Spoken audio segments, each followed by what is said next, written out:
किसी ने बड़ी कमाल की बात कही है, इतनी भी देर मत करो वापिस लौट कर आने में कि चाबियां भी बेअसर हो जाए तालों में।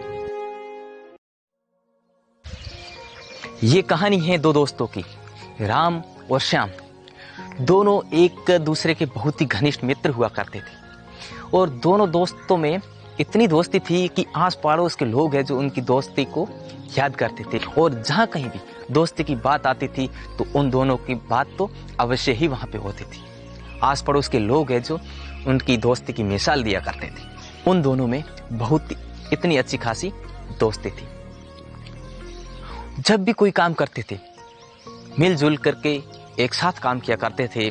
दोनों ही एक दूसरे में सुख दुख में साथ निभाया करते थे और दोनों इतना साथ रहते थे कि एक दूसरे को बिना बात की ही जान लेते थे कि इसका आज मन कैसा है और ये क्या करने वाला है। दोनों के मध्य इतनी गहरी दोस्ती थी और धीरे धीरे क्या होता है, दोस्ती चलती रहती है। कई सालों तक उनकी दोस्ती बहुत अच्छे से चलती रहती है, लेकिन बदकिस्मती से एक ऐसा समय आ जाता है जब वो दोनों दोस्त बिल्कुल छोटी सी बात पर एक दूसरे से जुदा हो जाते हैं।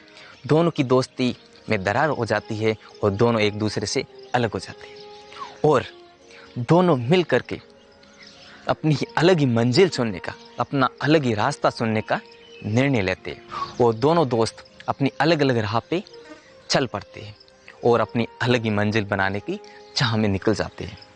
तो राम है जो अच्छे लोगों की संगति करता है, अच्छे लोगों की संगति में जाता है और राम है जो बहुत ही अच्छी खासी रैंक हासिल करता है, अपना बहुत ही अच्छा करियर बना लेता है। और उसके विपरीत श्याम है जो गलत लोगों की संगति में जाता है और गलत लोगों की संगति करता है तो उसका करियर बर्बाद हो जाता है और वो बंदा गांव में दिहाड़ी मजदूरी तक ही सीमित हो जाता है।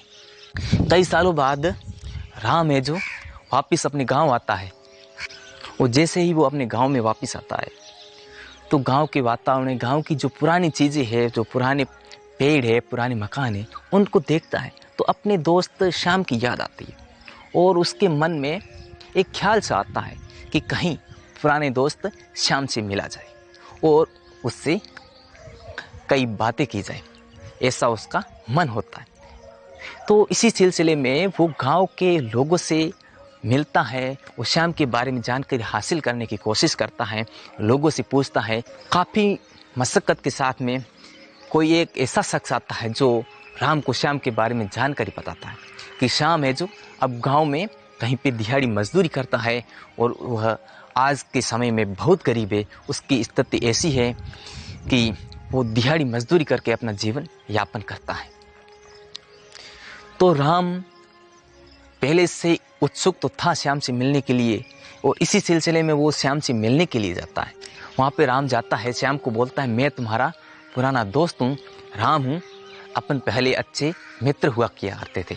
लेकिन श्याम है जो राम को नहीं पहचान पाता है और वो अपने काम में लग जाता है। वो सोचता है कि मैं इनसे बातें करूँगा तो मेरा समय व्यर्थ हो जाएगा, मेरे को दिहाड़ी नहीं मिलेगी और अगर मेरे को दिहाड़ी नहीं मिलेगी तो मेरा घर गुजारा नहीं चल पाएगा। इसीलिए दोस्तों श्याम है जो राम से बात नहीं करता है और अपने काम में लग जाता है।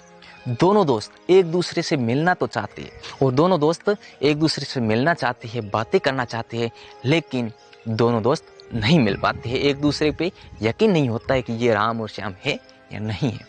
इसीलिए दोस्तों किसी ने बड़ी कमाल की बात कही है, इतनी भी देर मत करो वापिस लौट कर आने में कि चाबियां भी बेअसर हो जाए तालों में।